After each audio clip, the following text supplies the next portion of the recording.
आप लोगों ने देखा और सुना ही होगा कि बृहस्पतिवार को जम्मू कश्मीर के पुंछ सेक्टर में भारतीय सेना की गाड़ी पे एक आतंकवादी हमला होता है, जिसमें हमारे 4 जवान शहीद हो जाते हैं। लेकिन शॉकिंग बात यह है कि जम्मू कश्मीर में यह हमला तब हुआ जब हालात बिल्कुल सामान्य हो गए हैं। इस हमले के पीछे चाइना का हाथ बताया जा रहा है। दरअसल चाइना भारतीय सुप्रीम कोर्ट के एक फैसले के बाद से बौखलाया हुआ है। पिछले सप्ताह सुप्रीम कोर्ट ने जम्मू कश्मीर से आर्टिकल 370 को हटाने के भारतीय सरकार के फैसले को सही ठहराया था। याद होगा ही कि भारत सरकार ने 2019 में जम्मू कश्मीर से आर्टिकल 370 को हटा दिया था और जम्मू कश्मीर को केंद्र शासित प्रदेश के रूप में 2 हिस्सों में बांट दिया था। एक हिस्सा जम्मू कश्मीर के रूप में तो दूसरा लद्दाख के रूप में। इससे पहले जम्मू कश्मीर को पूर्ण राज्य का दर्जा प्राप्त था और लद्दाख इसी का एक भाग था। आर्टिकल 370 के तहत जम्मू कश्मीर को एक स्पेशल पावर दिया गया था और इसका अपना एक अलग संविधान भी था। लेकिन उस समय कश्मीर में अलगाववादी ताकतों का बोलबाला था और रोजगार के नाम पे कुछ था नहीं। इसलिए कश्मीरी युवाओं को बड़ी आसानी से बहला फुसलाकर भारत विरोधी गतिविधियों में शामिल कर लिया जाता था।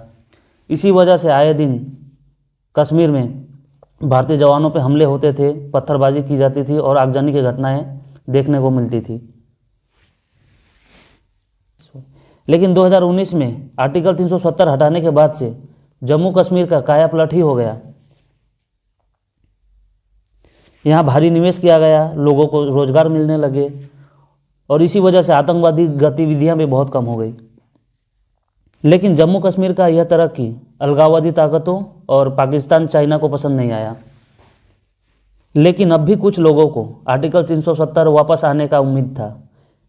इसलिए सरकार के फैसले को सुप्रीम कोर्ट में चैलेंज किया जाता है, जिसकी सुनवाई पिछले सप्ताह हुई। लेकिन कोर्ट ने भी सरकार के इस फैसले को सही ठहराकर इन लोगों का दिल तोड़ दिया। सुप्रीम कोर्ट का फैसला आने के तुरंत बाद ही चीन और पाकिस्तान दोनों ने अपना अपना प्रतिक्रिया दिया। पाकिस्तान ने तो यहाँ तक कह दिया कि भारत के खिलाफ हम अब भी 300 जंग लड़ने को तैयार हैं। और चाइना ने कहा कि आर्टिकल 370 पे सुप्रीम कोर्ट का फैसला हमें मंजूर नहीं है और लद्दाख हमारा हिस्सा है।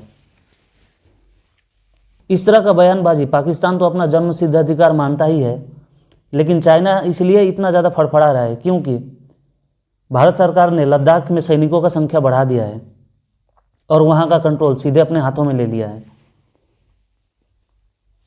इसी वजह से चाइना को डर सता रहा है। दरअसल लद्दाख का एक जिला है लेह। लेह में एक डिस्प्यूटेड एरिया है जिसे अक्साई चीन कहा जाता है। अक्साई चीन पर भारत और चीन दोनों अपना अपना दावा पेश करता है, लेकिन फिलहाल इस पर चीन का अधिकार है। इसी वजह से चाइना बौखलाया हुआ है। जब से प्रधानमंत्री नरेंद्र मोदी सत्ता में आए हैं तभी से बॉर्डर पर चाइना का मनोबल गिरा है। भारत सरकार ने बॉर्डर इलाकों में सड़क निर्माण का काम बहुत तेजी से शुरू कर दिया है, क्योंकि जिस देश का इंफ्रास्ट्रक्चर बॉर्डर इलाकों में ज़्यादा अच्छा रहता है, युद्ध के सिचुएशंस में उसे ही ज़्यादा बढ़त मिलने की संभावना रहती है।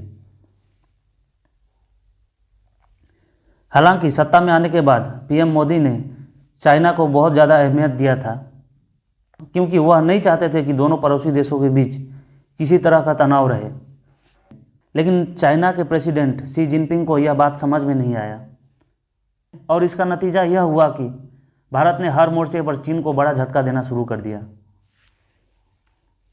चाहे डोकलाम हो या गलवान वैली, हर जगह चाइना को मुंह की खानी पड़ी। अब चाइना को यह बात साफ समझ में आ गया है कि भारत से सीधा टक्कर नहीं लिया जा सकता, इसीलिए वह कुटिल नीतियों को अपना रहा है। जब तक जम्मू कश्मीर में आर्टिकल 370 था तब तक वहाँ भारत विरोधी और पाकिस्तान चाइना समर्थक तत्व विद्यमान थे, जिससे चीन का मनोबल बढ़ा हुआ था। लेकिन अब आर्टिकल 370 हटाकर लद्दाख को जम्मू कश्मीर से अलग करके एक केंद्र शासित प्रदेश बना दिया गया है और वहाँ पे भारतीय जवानों की संख्या बढ़ा दी गई है। इससे चाइना को बहुत दिक्कत शुरू हो गया है। इसीलिए चाइना जम्मू कश्मीर में आतंकवादी हमले कराने में पाकिस्तान का साथ दे रहा है, ताकि सेना का ध्यान लद्दाख से हटकर जम्मू कश्मीर में चला जाए। अभी भारत की स्थिति यह है कि चाहे चाइना हो या पाकिस्तान, दोनों में से कोई भी भारत से सीधा टक्कर नहीं ले सकता। इसीलिए ये दोनों मिलके आतंकवादी हमलों के द्वारा भारत को अशांत करने की कोशिश कर रहा है।